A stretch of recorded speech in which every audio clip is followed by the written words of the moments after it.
नमस्कार शेतकरी मित्रांनो, ज्या शेतकऱ्यांना अजूनपर्यंत नुकसान भरपाई मिळाली नाही, अनुदान मिळालं नाहीये, त्या सर्व शेतकऱ्यांनी आपली आता ई-केवायसी करणं गरजेचं आहे. ज्या शेतकऱ्यांकडे फार्मर आयडी नव्हता त्यामुळे त्यांना सुद्धा अनुदान जे नुकसान भरपाई आहे ते मिळालेलं नाही.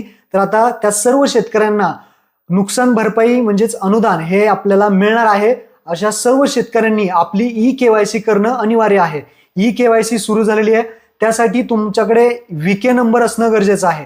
आता हा VK नंबर तुम्हाला कुठे भेटेल? तर तुम्हाला जायचे शेजारी तलाठी ऑफिसमध्ये किंवा माही सेवा केंद्रामध्ये किंवा तहसील ऑफिसमध्ये तुम्हाला तुमचा VK नंबर मिळेल आणि VK नंबर भेटल्यानंतर तुम्हाला तुमची KYC करून घ्यायची आहे. तरच जे काही तुम्हाला अनुदान मिळणार आहे, जे भरपाई भेटणार आहे ते तुमच्या बँक खात्यामध्ये जमा होईल. आता ही ई-केवायसी कशा पद्धतीने केली जाते, कशी करायची, या व्हिडिओमध्ये मी तुम्हाला सांगणार आहे. तर व्हिडिओ नक्की शेवटपर्यंत पहा. चॅनलवरती पहिल्यांदा आला असाल चॅनलला सबस्क्राईब करून ठेवा. तर चला शेतकरी मित्रांनो, व्हिडिओ सुरू करूया.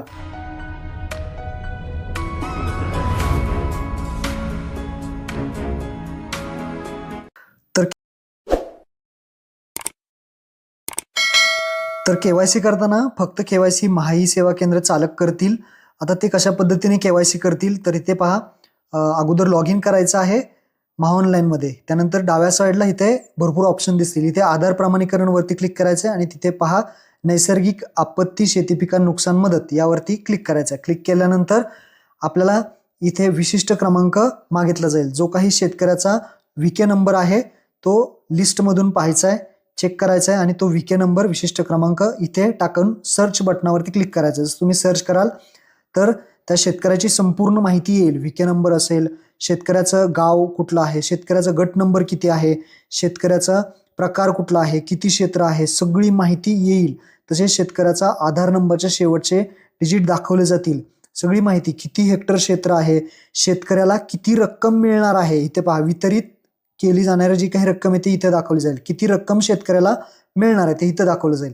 तसेच शेतकऱ्याचं नाव चेक करायचं, शेतकऱ्याचा आधार नंबर, बँकेचं नाव, बँकेचा खाते number, bank account number, IFSC code, सगळी माहिती चेक करायची आहे. सगळी माहिती बरोबर असेल तरच तुम्हाला नो ग्रीव्हियन्स हे सिलेक्ट करायचं आहे. लक्षात ठेवा, सगळी माहिती बरोबर असेल तर नो ग्रीव्हियन्स सिलेक्ट करा.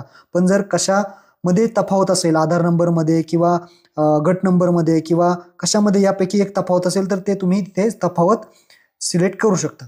सगळं बरोबर आहे तर खाली यायचं आहे. मोबाईल नंबरचे शेवटचे दाखवले जातील. त्यानंतर आधार ई-केवायसीचा हा एक हिरव्या रंगाचा बॉक्स आहे, आपल्याला त्यावरती क्लिक करायचं आहे. त्यावरती क्लिक करण्या अगोदर एक गोष्ट लक्षात ठेवा, जर काही शेतकऱ्याची माहिती चुकली असेल तर ती माहिती चुकली असेल तर KYC करू नका.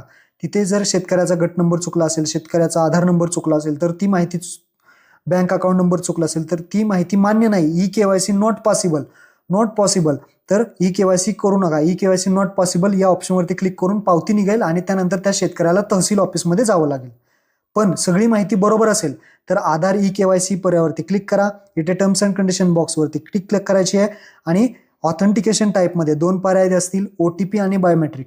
आता जास्त सर्व्हरचा प्रॉब्लेम असेल तर OTP इथे येणार नाही. पहाटे वगैरे किंवा रात्री KYC करा, म्हणजे OTP शेतकऱ्याचा इथे तुम्हाला भेटून जाईल. आता आपण OTP टाकण्यासाठी सेंड OTP वरती आपण क्लिक करणार आणि इथे OTP टाकणार आहे.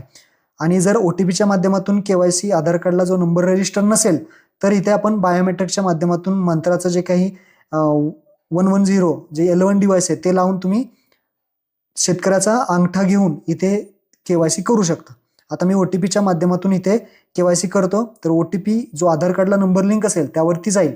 शेतकऱ्याचा जो आधार कार्डला नंबर लिंक आहे त्यावरती OTP जाईल. तो OTP तुम्हाला इथं विचारला जाईल आणि इथे आपण ओके करूयात. आता एंटर OTPच्या ठिकाणी आपल्याला इथं OTP टाकायचं आहे आणि व्हेरीफाय OTP वरती क्लिक करायचं आहे.